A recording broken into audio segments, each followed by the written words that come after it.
Hello everyone, Hero of Martin here with a mod review. We're just going to actually take a look at all the factions of Total War, Attila and the Ancient Empire mod.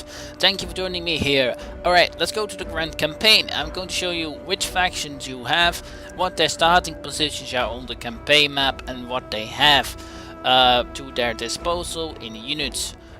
This is going to be a quick overview from every faction, not too in-depth, but I will go to them first on this screen and then I will go skip through all the campaign maps from what their starting positions are. Alright, the Nominees, their faction are rated the first. The culture is Arabian and the culture trait is the Frontier Kingdom. What gives them a really nice trade boost from 30 trade traffics, a merchant heritage from 20% income from commerce, culture and difficulty from plus a -3 from public order in all provinces. That means that they will have some public order difficulties with culture.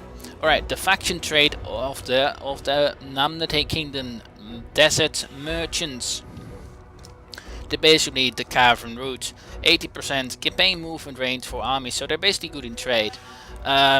It seems to be gaining also. They have some really good boost in construction debuffs and also in just makes them overall good in land commerce. So they're basically the traders of the desert, so they give some buffs to that. I'm not sure if that actually, it seems to be applying that you have some caravan routes that makes your armies to travel 8% more ground, so that's pretty good. So these are the trades for the Kingdom of the Nominees. I've not played them as yet, I've not really played as any of the Armenian kingdoms. I'm planning of doing a video on them as well, so you can just take a look what they can offer. The same thing I have done with Armenia, so I might do these the Armenians as well. I already have done the Armenians, and I will put the link to that to the description down below, as well as the other campaigns that I've been doing. So yeah, I'm going to do this possibly maybe tomorrow on Friday. So yeah, that is one of the things that I will go and be doing. Alright, next on. We got Rome and Carthage, the Republic of Carthage. For those of you that are new to the channel, I'm playing a Carthage campaign. I'm already now at part 4 and we're now doing a really good campaign with that. I think it's pretty enjoyable. You can just take a look and try and take Carthage back to its glory days. So yeah, this is basically Carthage. And of course, you control only the African provinces, because Spain, of course, has been taken from you by the Roman Republic. Well, of course, the faction leader is Hannibal. Culture is Punic.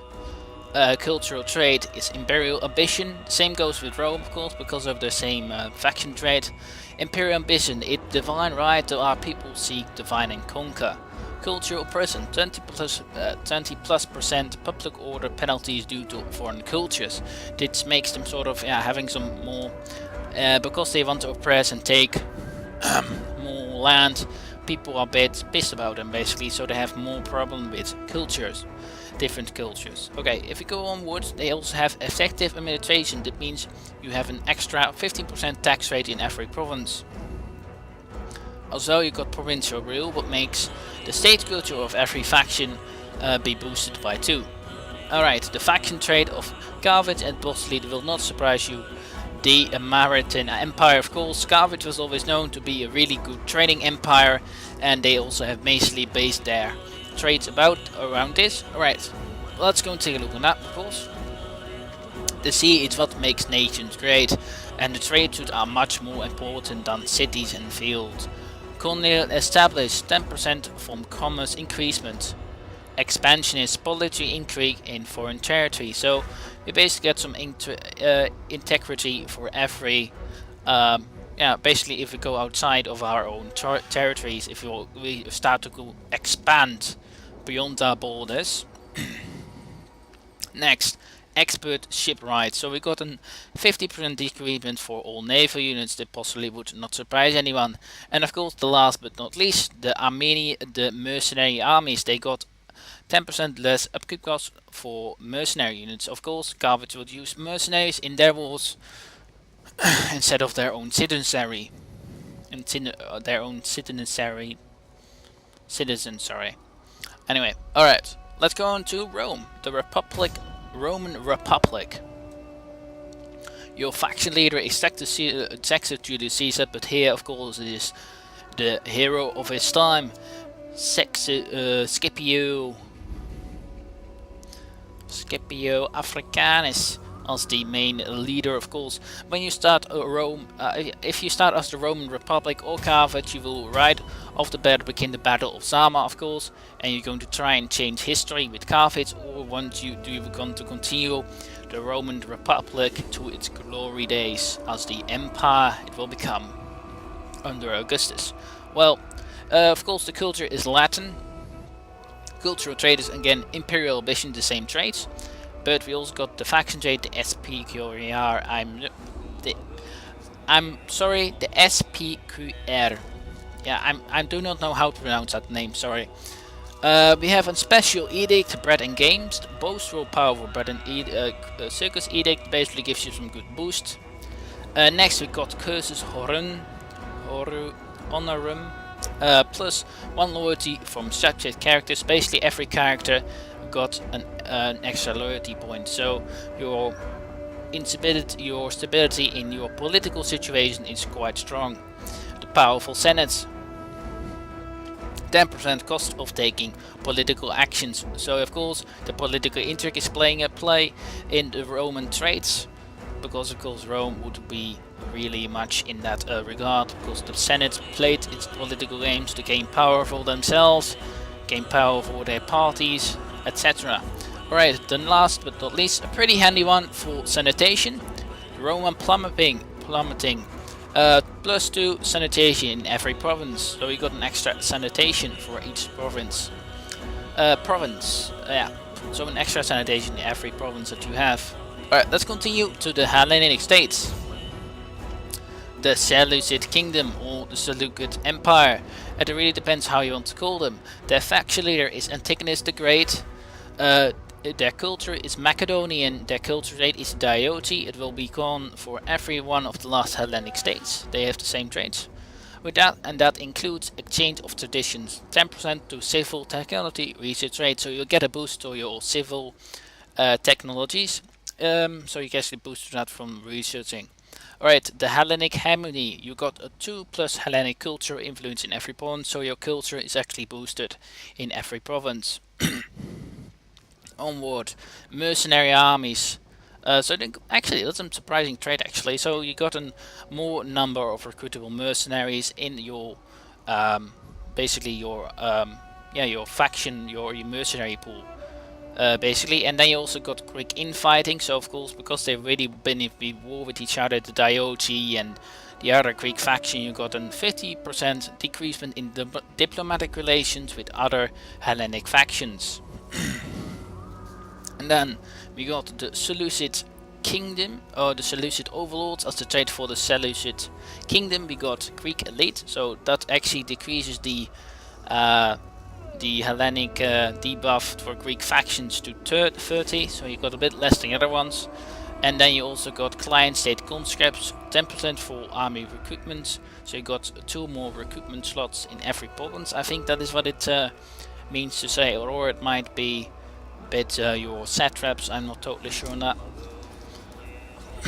But I think it's just for your recruitment slot in every province basically. And if we go onward, we got the Hellenization, 10% technology research rate, so you get another extra booster. So for the Seleucids you will have an extra 20% bonus for your civils and a 10% bonus for your warfare research. And last is the native content plus 20% for Hellenization. So you got 20% debuff from native content in every province. Alright, let's go towards the Seleucids, the Seleucids rival, the Ptolemies of Egypt. The Ptolemaic Kingdom, faction leader is Ptolemy V.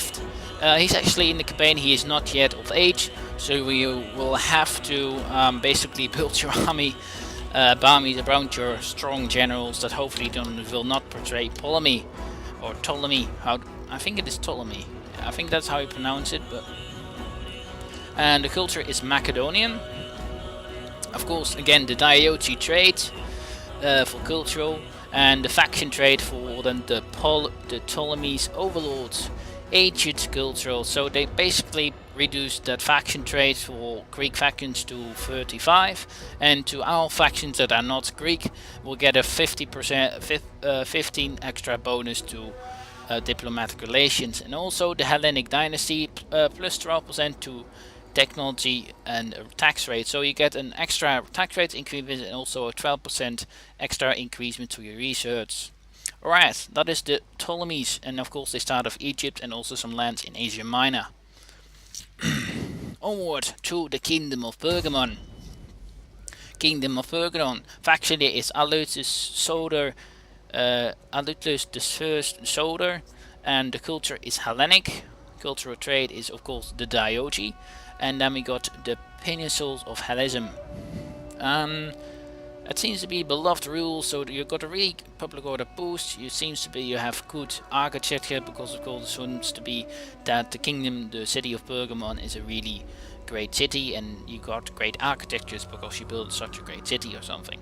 And of course, because the Roman historical was a good ally of Berkman, Berkman has a 30% diplomatic bonus with Rome in relations. And then we go to the Kingdom of Macedon, the homeland of Alexander the Great. Can you build this empire up from its brink of destruction, or will you build it up to the glory days of Alexander the Great? Alright, Kingdom of Macedon. Faction leader is Philip the Fifth, and we also got cultural of Macedonian. The culture trait again is Diogi. We got a faction trait, Great Conquerors. Advanced trading experience for all recruits, so basically all the recruits have a 1+ experience, and then Macedonian legacy, +1 loyalty from subject characters. Basically all the units, all your political or generals, politicals, yeah, basically all your characters in your nation have an extra loyalty point. Then we go to military traditions, a 50% upkeep cost for all regular units. This basically gives you an upgrade cost reduction for all your regular units. So pretty good trade overall. And then we'll go towards the Eastern and Pontic factions.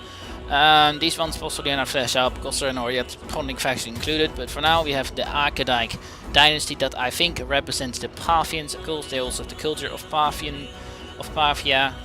I think they could, yeah, they basically are the Parthians in this game, but they're just called the Archaic dynasty, or Arsacid. It might be the Arsacid dynasty. I'm not sure how to pronounce that. If anyone knows, let me know. And you also got your factory Arsec, the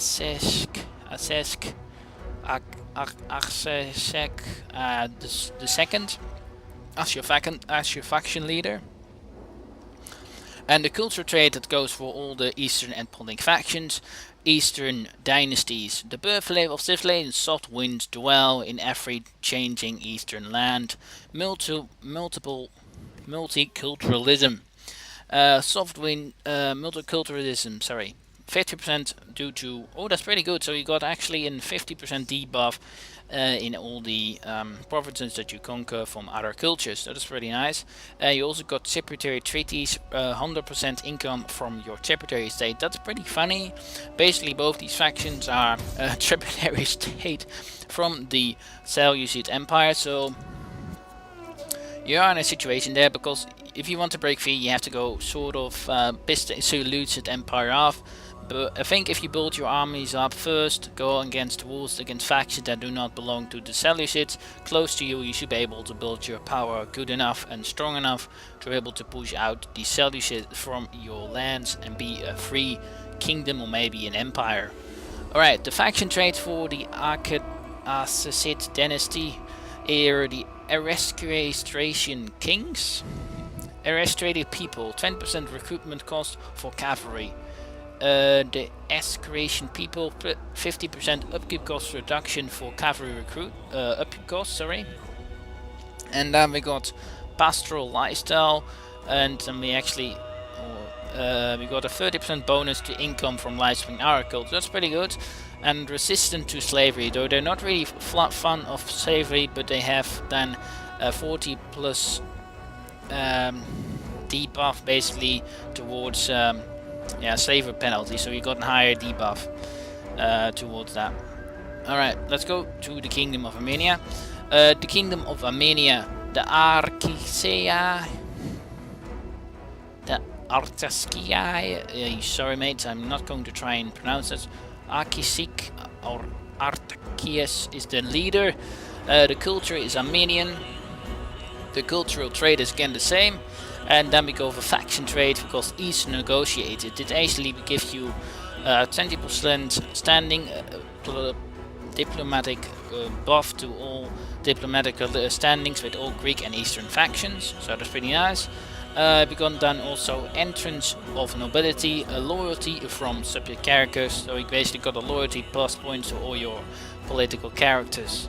And we got also Persian tradition, 10% tax rate in all the provinces. So you get an extra 10% tax rate buff for your empire. Well, that were all the factions for ancient empires right now. I'm pretty sure they will add more factions, and when they come up I will try to feature them. But right now I'm going to the campaign map and show you from every faction what they have to offer. I will cut during these load ups. See you in a sec. Well, here we are with the Kingdom of the Nominees. They start off here. They control two provinces in the start of the beginning. They control gems and they control they control Bostra and Alia. These are the starting positions. You start off with a pretty decent economy, quite good if I must admit, for the faction. And yeah, you're actually in a sort of difficult situation, I suppose, because you got two big factions that are basically against you from the beginning, or at least you're between a war between really two big empires, the Ptolemies and the Seleucids. So what I recommend, I suppose, to go and do, let's try and conquer your way in the Arabia Desert. Try and consolidate those provinces first. Maybe even go towards Kush, the Axioms and the Kingdom of Kush. Try and go after those ones first before you basically go into war with the big factions. Maybe after that try and take them out. It really depends what you're going to do, or ally yourself with the great powers. Or at least one of them, and try and help someone out to take the other out, I suppose. But do not go toward them in the beginning. I can recommend that you possibly will not win it, but that's my opinion, what I can tell from playing a bit with both of the factions, the Ptolemies and the Seleucids. So that is basically where the Nominees start off. I will now go towards the Republic of Carthage, and where they start off with. Well, there we are with Carthage. This is not, of course, the starting position where you start off with. With Carthage, I can really tell you that the province that you do start off with Carthage are these three settlements, then these two provinces in Africa, and these two provinces in the kingdom of in these eastern kingdoms. You start off with these two as well, the Idol and Tingis. And then you go with Carthage and Haramenton and Sabatra and Leipzig Magna. You also will start with the Battle of Zama. Right off the bat you have to go and engage the battle. You cannot retreat. You just have to fight the battle, and hopefully you win, because that basically helps you with the beginning of the campaign. As well, you also started with the Kingdom of Numidia, I think it is. Numidia or the Kingdom of Massalia over here. You also start a war with them, and I would recommend going for them as well really quickly and try to consolidate Africa under your rule. Right now I already have been quite a lot of turns in, like 30 turns or so, in my campaign with Carthage. If you want to check that out, a link to that to the playlist is down in the description. Let's go and take a look at Rome.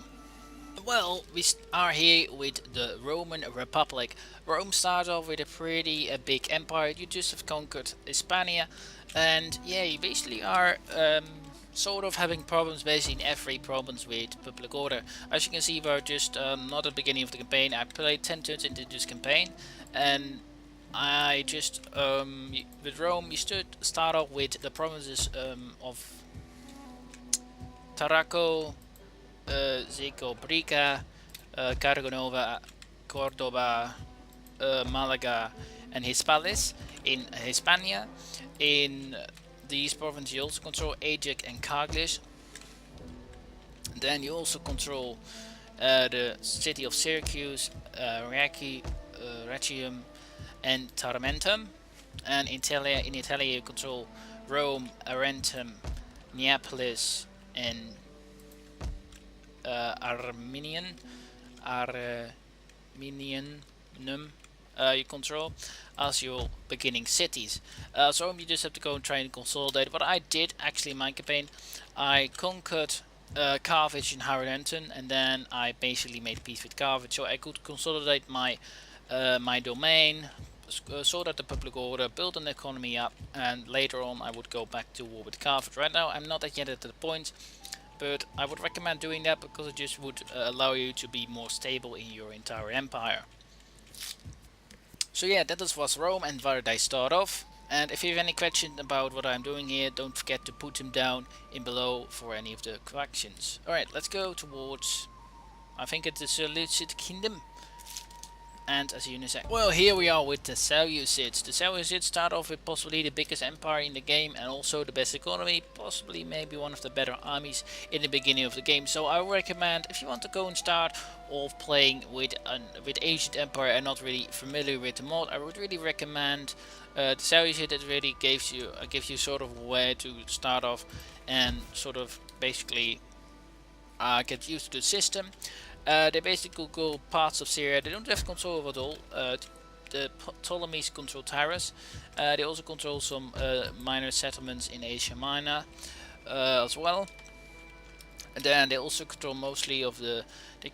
Control mostly all of the eastern provinces in the center of the Middle East, basically, or Persia.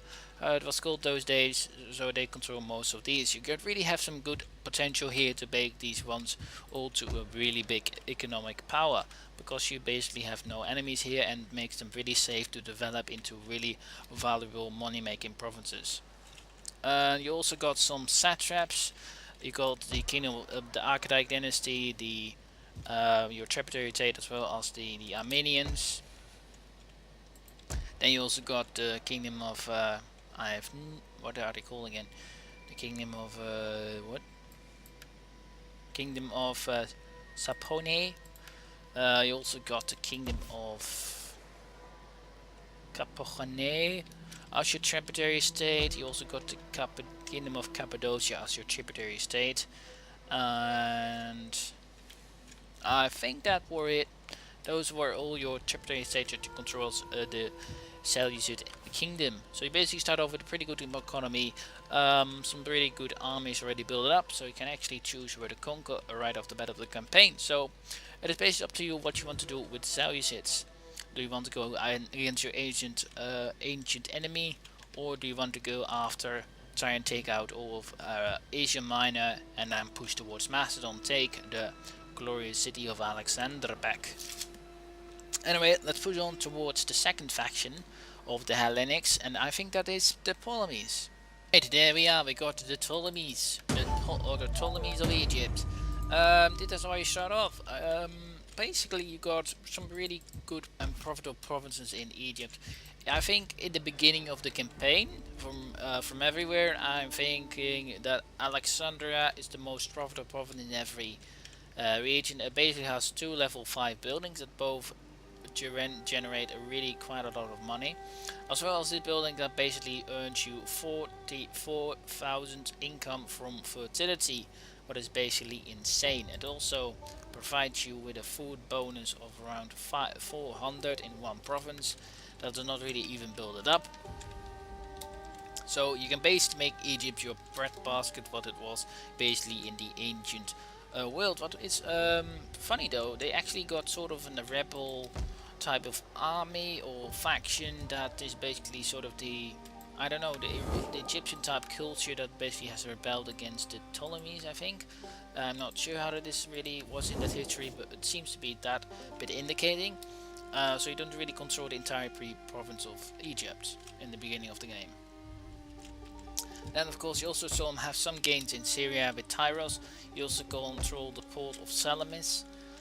You also control Myra, and you also control Ephesus. So you basically have some stretched territories over in Asia Minor, but just some strong powerful lands in Egypt, but you can really develop quite well if you do it right, basically. So that is the Ptolemies of Egypt, or the Ptolemaic Kingdom.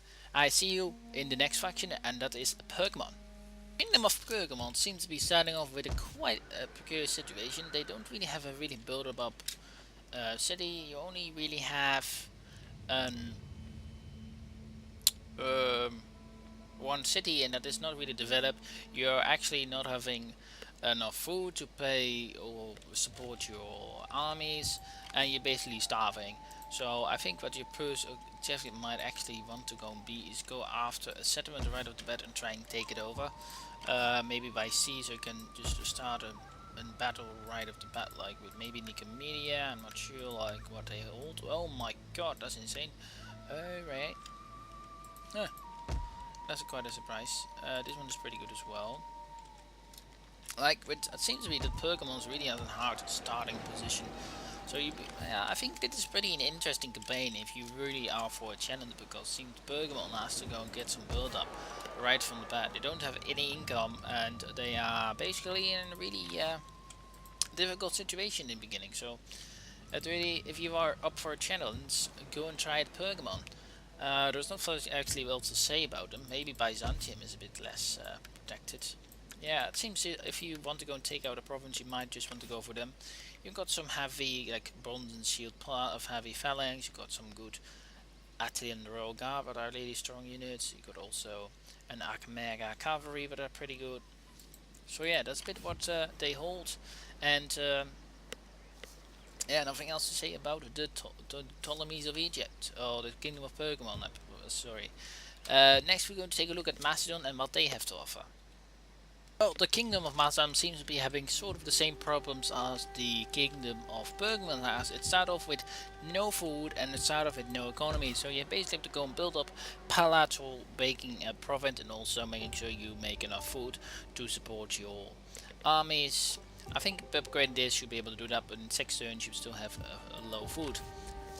So it is basically a balancing act, or just going for a settlement right off the bat.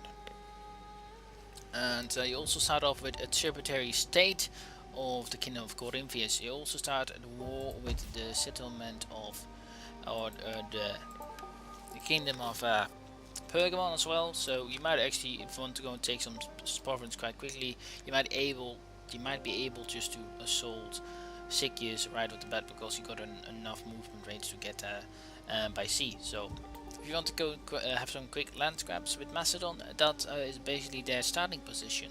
And yeah, Macedon does not really have anything else, but it is just also one of those harder factions that you have to go and build up and make a big kingdom out. So I leave it up to you which one of the factions you want to go and check out. We're now going towards the Eastern and Punic factions. See you in a sec. Alright, there we are. We are now at the Parthians, or the support of the Argonauts. The Argonauts start off with 2 provinces. One have some public order difficulties. You start off with Hecotomylopolis. You start off with Nisa. Nisa is actually the capital. That's interesting. Alright. And you can actually expand quite quickly by building a small army and actually expanding into all these desolate settlements. Why but going to war like with the Kingdom of Bactria or the Kingdom of the Seleucids, that are your overlords. You're actually a puppet state. It means that you have to join every war, basically. So you can also, now think of it, you can actually not declare war in Parthia yourself. So if you want to go and break free, you have to basically go to war with Seleucids. But I would recommend right now, seeing that you have 2 of these provinces that you can go and settle, I would really recommend doing, because then you would have some building area that you can build by, but going to war with the big empire of the Seleucids. So I suppose it's really up to you what you want to go and take a look at. I would recommend trying to build up your economy first, or at least your cities, before you go to war with the big empire of the Seleucids, because I don't think you can beat them right off the bat, because they got some good economy that can really pump out armies. So, and yeah, that is basically the Archaic dynasty. We're now going to take a look at the Kingdom of Armenia. Well, here we are with the Kingdom of Armenia. Armenia started off with some pretty good trade resources, actually gold. Gold is the second most valuable trade resource in the game, although they have like debuffed how much trade resources you can get with gold and the elephant, so you can still make use of them because trade is still very valuable in your campaign. What I'm actually doing with my own campaign with the Armenians, I'm conquering these ones, and after that I want to go after the kingdom of Trapezoids because they only have they have a nice port that I can use to trade with the other Black Sea powers and also with the other Mediterranean powers, and maybe even the Germans. So that's basically what I'm going to planning with my campaign. So this is where they start off. You start off with two provinces that are actually your own, so yeah, it is logical that you go for the Metra of Partan, and actually a tributary state of the Seleucids Kingdom and not an puppet, what makes this campaign possibly easier than the Archaic Dynasty, because you have to break free by a war from the Seleucids with the Archaics, and you can just end your tributary stateship in 10 turns, basically, with the Seleucids. Without having really much trouble, maybe some diplomatic debuffs. And actually I'm going to stop it there. I said I was going to do some units, but I think I'm going to keep it with the campaign and faction overviews. I'm also going to do from each faction and possibly in battle, and also the units overviews, so you have some good idea what they all have and how they bit play maybe. So yeah, that is what I'm going to do. And I hope you enjoyed. That was Hero of Martron, and thank you for watching. It was the faction spotlights for the Ancient Empires mod on Total War Attila. If you're new to the channel and you're interested in these kinds of videos, don't forget to hit that subscribe button. It was Hero of Martin, and thank you for watching. And I'll see you in the next one. Have a good time.